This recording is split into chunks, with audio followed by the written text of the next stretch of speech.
Hello and welcome to the front room. Yeah, this is where a few stuff gets dumped. I really need to clean it out because, yeah. My girlfriend's actually taken a long exposure picture in here and I keep on forgetting and putting things in front of it.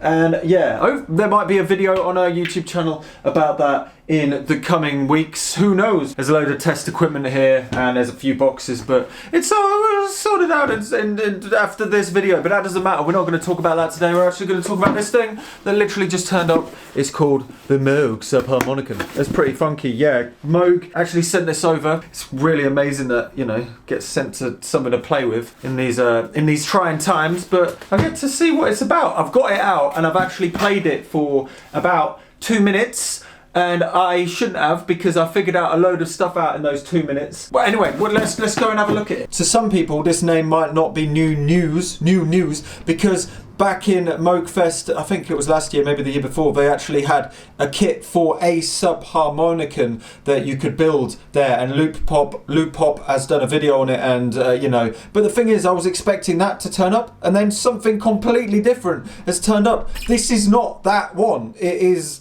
different. It's laid out completely different and there's a load of different functions. So first things first, I'm going to try and reenact the first 2 minutes that I had with it, which was turning it on. Look at that fancy. I pressed play and it made no sound. Oh yeah, it's not plugged in. It's plugged in. Woo!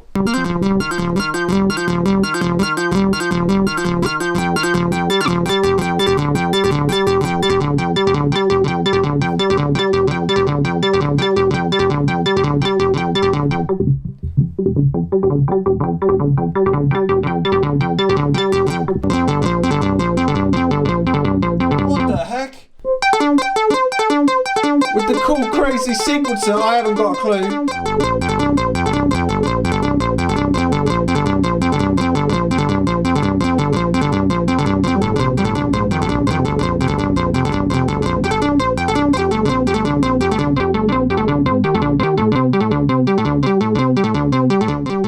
I've literally just got 2 different rhythms bouncing into the sequences.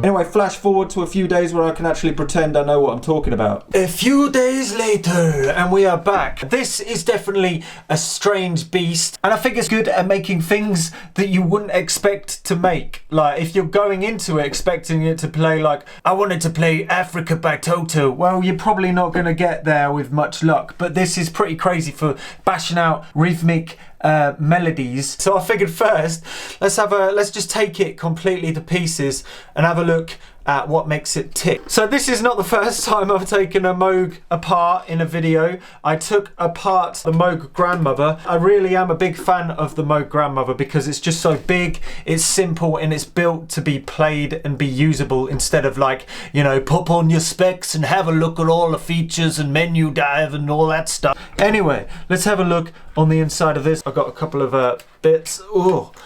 Oh, and you can plug it into your Eurorack synthesizer. Pretty nice knobs, I gotta say. I'm a guy that likes his knobs, and I gotta say, I'd quite like these knobs. They've got some good ergonomic feel. If I was smart, I would have pre-loosened all of the jacks and potentiometer knobs, but I haven't, and I haven't got the right knobs here. So what I'm gonna do is I'm gonna 3D print some nice plastic loosener thingamajiggies from Thingiverse. Anyway, let's go there. So I've just been on the Thingiverse website and I've downloaded a plastic socket sent by a maker called B-Bales. So I'm just gonna print those out on the LULZBOT Mini and we'll get going. Anyway, get print away.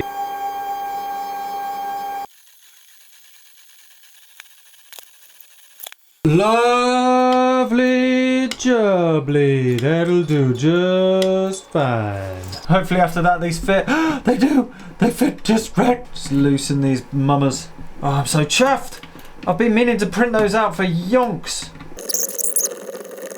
Really quickly, if you look here, there's a light next to the MIDI input. This is going to flash whenever there is any remote signal coming through the MIDI, and that's a really useful thing, and I wish there was more things that had that, just something that just had a slight little signal that you were actually receiving something via the MIDI. And I know the grandmother has that on the back, and it's just a really neat touch. Thumbs up. There's a couple of screws in the back because these are not actually bolted in there. So for a bit more rigidity on the panel and PCB board, there's a couple of screws to just make sure it just doesn't break and all that jazz. Who's ready for the big reveal? Oh no, I forgot the switches.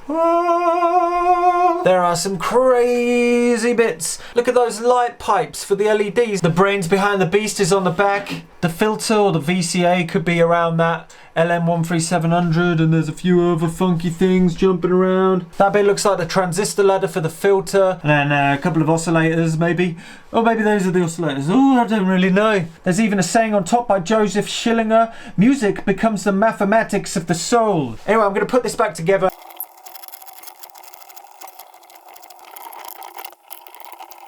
Nice, so now the warranty has been adequately voided. Let's go and plug it in. So now I've got it hooked up to make some sounds. Let's see what's plugged into it, hey? Basically, in short, this step sequencer has 2 sequencers. Each sequencer, 1 and 2, are both 4 steps. But these 2 4-step sequencers don't end up just being bland 4-step sequencers, because you have these 4 polyrhythms at the bottom. And basically what these are basically just clocks that you select the resolution of the clocks, and then you choose which clocks you want to go either to sequencer 1 or sequencer 2. If you wanted, you could have all 4 of these clocks sent into sequencer 1 to clock it, to make it go like.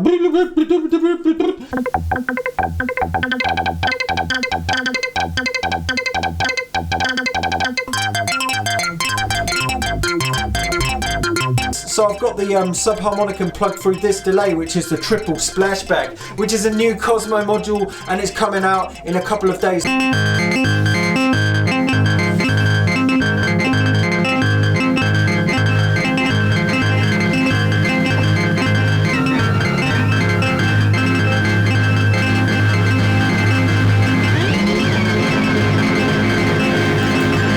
A clock coming out of this into the CR78.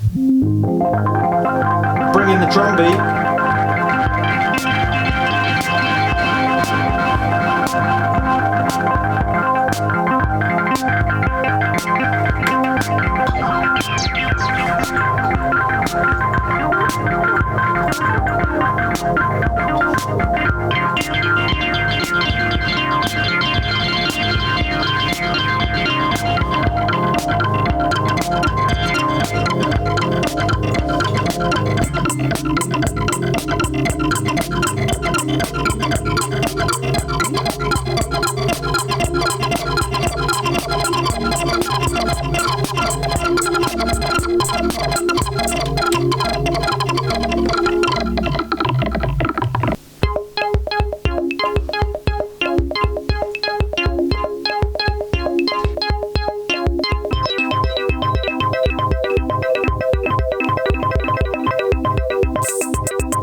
So that is my quick take on the Subharmonicon. All in all, it's quite interesting. I mean, I did actually find myself just twiddling knobs for quite a while because it doesn't do exactly what you're expecting it to do, which is a pro and a con. I mean, there's so many things out there that do what you want them to do, so it's nice to have an untamable beast like this. It does take a bit of fiddling, but when you find that sweet spot, when you get the right ratios between the subharmonics and the polyrhythms and stuff, after fiddling around for a while, it does pay off and it actually is really interesting. There are some times that it does sound a bit sketchy, but I can imagine it's all about practicing and finding fine parts. In my view, you could get it from very, very atonal to being very pluckety-pluckety in the matter of a few knob twists. However, I need to figure out exactly what those knob twists are. And the other thing is, if you just plug the MIDI input into it, you can use it as a normal MIDI synthesizer voice and use these to sequence other auxiliary parts in it. So you don't need to have just constant Stockhausen in your face all the time. As you can see, I think delays work really well with it because